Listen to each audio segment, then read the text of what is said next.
Hello, bonjour, welcome back to my channel. Je m'appelle Priscilla et ceci est Mom Study Abroad Diary. Si vous êtes francophone, vous devrez peut-être vous rapprocher parce que j'ai des grandes nouvelles à partager avec vous.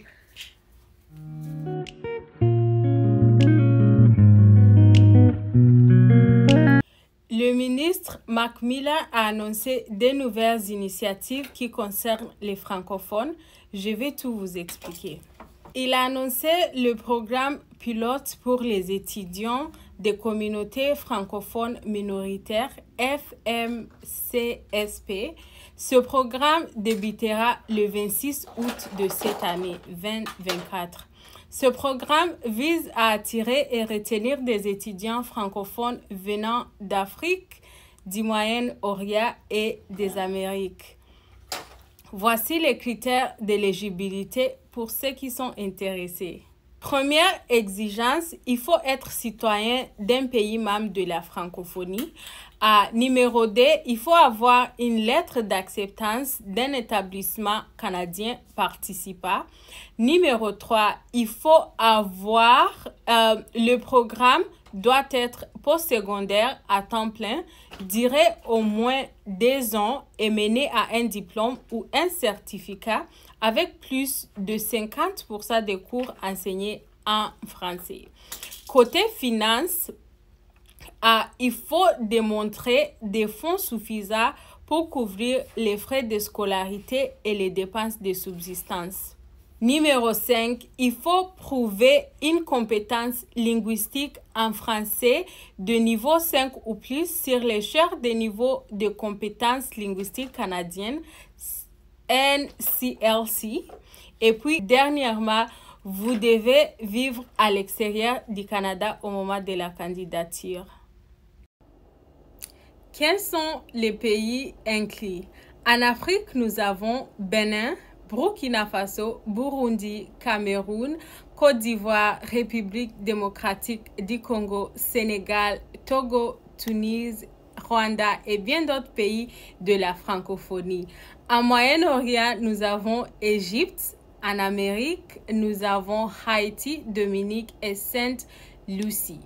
Le ministre Miller a également annoncé l'ajout de 10 nouvelles communautés à l'initiative des communautés francophones accueillantes, portant à la totale 24 à travers le Canada. Il faut noter que cette initiative date depuis 2018 et ces communautés sont sélectionnées pour leur capacité à offrir un environnement accueillant aux nouveaux arrivants francophones, sont prêts à jouer un rôle crucial dans l'intégration des immigrants francophones. Et sur la liste, nous avons Prince Edward Island, Nouvelle-Écosse, New Brunswick, Terre-Nouveau, et Labrador, nous avons Ontario, nous avons Ontario Hamilton et Ontario Sudbury, nous avons Manitoba, nous avons Saskatchewan, nous avons Alberta, Colombie-Britannique, nous avons Territoire du Nord-Ouest et Yukon et d'autres, and so many more, okay? Let me not confuse myself. Quel est l'impact et l'importance de ces initiatives? L'expansion des communautés francophones accueillantes et le lancement des programmes pilotes FMCSP montrent l'engagement du Canada à soutenir et promouvoir les communautés francophones ainsi qu'attirer de nouveaux étudiants et immigrants. Vous savez qu'actuellement au Canada, il y a le cap sur le nombre des étudiants qu'on est en train d'accepter, mais ces initiatives offrent des opportunités uniques pour étudier et vivre dans un environnement francophone, contribuant ainsi à la diversité culturelle et au développement économique du Canada. Alors, merci beaucoup d'avoir regardé cette vidéo. Si vous êtes intéressé par ce programme ou si vous avez des questions, laissez un commentaire ci-dessous et n'oubliez pas de vous abonner pour plus de contenu sur l'immigration au Canada et aussi ma vie ici au Canada en tant qu'étudiant et maman. À bientôt. Bye bye.